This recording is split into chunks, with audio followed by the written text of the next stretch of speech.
ఈరోజు నాకు ఒక పెద్ద హానర్‌గా నేను భావిస్తున్నా. చిన్నజీయర్ గారి ముందు నా ప్రసంగం ఇవ్వడం అనేది. సరే, కాంగ్రెస్ పార్టీ లీడర్, మాలమానాడు అధ్యక్షుడు ఒక ఎత్తైతే, రామానుజం గారి యొక్క పూర్వ సేవలను గమనిస్తే మహోత్కృష్టతకు ఒక నిదర్శనం. సమాజం కోసం, సమత కోసం, సమానత్వం కోసం, సౌభ్రాతృత్వం కోసం వారు చేసిన సేవలు. గతంలో ఒక 1.5 మంత్ బ్యాక్ వారిని కలిసి వారి దర్శనం చేసుకున్నప్పుడు రామానుజ స్వామి గారి పూర్వాంకంలో జరిగిన అన్ని అంశాలు నేను పరిశీలించిన తర్వాత ఆ వెనుక కూర్చున్న వీళ్ళ గురించి ఆ రోజే వారు విన్నవించారు. హరిదాసులు అంటే ఎస్సీల్లో కూడా, అంటే ఇప్పుడు టెక్నికల్గా రాజ్యాంగబద్ధంగా ఎస్సీలుగా పిలువబడుతున్న ఆ రోజు అనుసూచిత కులాలుగా ఉన్న వాళ్ళలో కూడా ఆధ్యాత్మికతను పెంపొందించడమే కాదు, అందరము సమానమని చెప్పి హరిదాసులను తయారు చేసిన ఒక చరిత్ర ఈరోజు రామానుజుల గారిది. వారి పరంపర వారు తీసుకుపోతున్న క్రమంలో ఏదో ఆధ్యాత్మికత అంటే, స్పిరిచువాలిటీ అంటే, హైందవం అంటే కొన్ని వర్గాలకు మాత్రమే సంబంధించిందనే భావనను పోగొట్టేందుకు ఈరోజు స్టాచ్యూ ఆఫ్ లిబర్టీ ఇక్కడ పెట్టడం అనేది ఒక ప్రపంచ చరిత్ర. నాకు తెలిసైతే ఇంత పెద్ద ఎత్తున ఆధ్యాత్మికతకు మూలంగా ఉన్న వ్యక్తి ఎవరైనా ఉన్నారంటే మన చిన్నజీయర్ గారే. నేను ఒక్క అంశం మాత్రం మీ ముందు చెప్పాలి. ఒకవేళ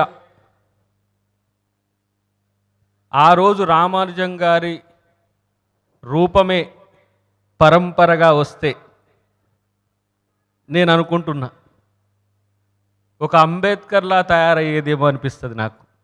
ఒక చైతన్యం, ఆ చైతన్య పరంపర చివరికి విమర్శలకు ఎదుర్కొన్నప్పటికి కూడా అంబేద్కర్ గారు కోరుకున్నది, రామానుజం గారు చేసింది ఆ సమాజమే అని అనిపిస్తుంది నాకు ఆధ్యాత్మిక రూపంలో చూస్తే.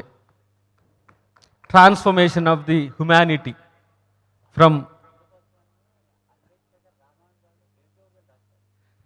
అందుకోసమే పెద్ద ఆయన చెప్తున్నారు, అంబేద్కర్ గారు రామానుజం గారి మీద ఎడిటోరియల్ రాసిండ్రట.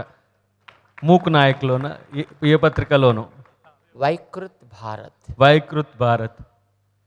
అంటే నేను ఈ మధ్య ఆధ్యాత్మిక కేంద్రాలను వివిధ రూపాల్లో వివిధ ప్రాంతాల్లో సందర్శన చేస్తూ వస్తున్న ఆ క్రమంలోనే వారిని కూడా నేను కలవడం జరిగింది. అంటే దళితులంటే హైందవానికి ఏదో వ్యతిరేకం అన్నట్టు, దళితులంటే హిందుత్వ మూలాలను ఏదో విమర్శించినట్టు అనుకుంటారు. కానీ మూలవాసి సిద్ధాంతంలో, సనాతన ధర్మంలో సద్బ్రాహ్మణుడు మొట్టమొదట పలికే వాక్యమే జంబూ ద్వీపస్సే. జంబూకుడెవరు, అరుంధతి ఏంటి, ఇవన్నీ మనం గమనిస్తే మూలవాసి, ఈ దేశ మూలవాసులు ఇప్పుడు పిలువబడుతున్న దళితులుగానే ఉన్నారు. ఆదివాసులు కొంతమంది ఉంటే వాళ్ళందరి పరంపరనే మనం ఈ వ్యవస్థ ఇట్లా పెంపొందించి వచ్చింది తప్పితే ఇంకొకటి కాదు. కానీ నేనైతే ఆధ్యాత్మికత రూపంలో సేవను అనుసరిస్తున్న వారి విధానం చాలా గొప్పగా ఉంది. మిగతా వాళ్ళకంటే కూడా పోలిస్తే వారి పరంపర చూస్తే నేను అనుకుంటున్న భవిష్యత్తులో ఒక మహా సైన్యం, రామానుజ సైన్యం భవిష్యత్తులో ఏర్పడుతుందని నేను అనుకుంటున్నా. నేను చాలామంది, నువ్వు కాంగ్రెస్ పార్టీ నాయకునివి కదా, పెద్ద ఆయన దగ్గరికి పోతున్నావు ఏంది అని అంటే, నాకు కనెక్టివిటీ, హ్యుమానిటీ, మానవత్వం ఎక్కడ ఉంటే అక్కడ వెళ్ళాలని ఒక కోరిక నాకు ఉంటుంది. రాజకీయాలు, పార్టీలు, ఇప్పుడు మా గురువు గారు పురుషోత్తం రావు గారు మాకు గెస్ట్ లెక్చర్గా ఉండే కామర్స్లో ఉన్నప్పుడు, వారి సన్నిహితుడు హెచ్ వెంకటేశ్వరరావు గారు మాకు ప్రొఫెసర్గా ఉండే, నా ఇప్పుడు పిహెచ్డి చెన్నప్ప గారు ఉండే. వారితో సాన్నిధ్యం ఒకటి. రెండవది ఏంటంటే, వారు అంత కమర్షియల్ అంశాలతో ముడిపడి ఉన్న, కోట్ల లెక్కలతో ఉన్న ఆధ్యాత్మికతలో మొట్టమొదటి వాడిగా ఉంటున్నందుకు నాకైతే ఎంత సంతోషంగా ఉందంటే, వారు పదే మొట్టమొదటి కుంభుకే నేను రావాల్సి ఉండే అదృష్టాన్ని నేను మిస్ అయిన.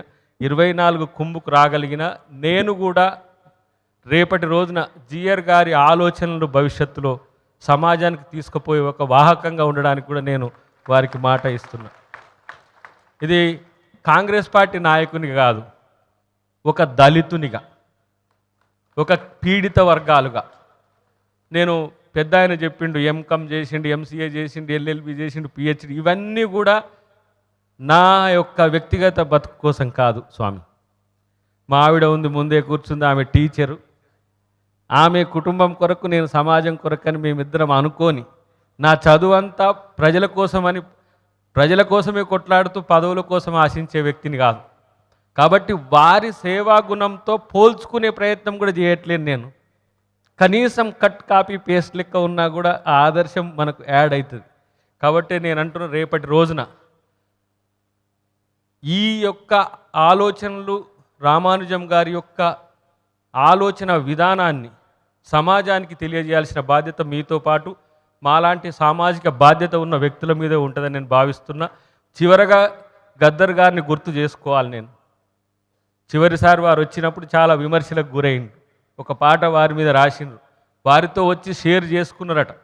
చేసుకొని ఇంత మంచి వ్యక్తి గురించి నేను ఎందుకు ఆలోచించలేకపోయినా అని చెప్పి నాతో ఒకరోజు అన్నాడు.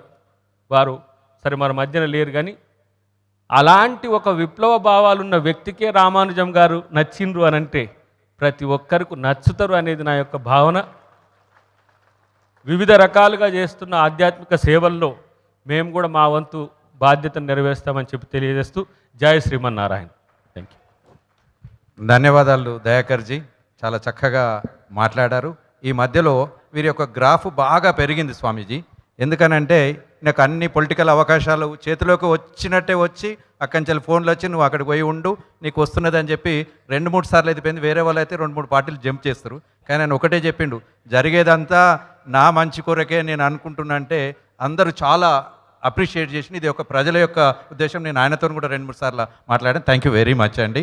All the very best. తప్పకుండా మీ యొక్క సహాయ సహకారాలు తీసుకుంటాం. నెక్స్ట్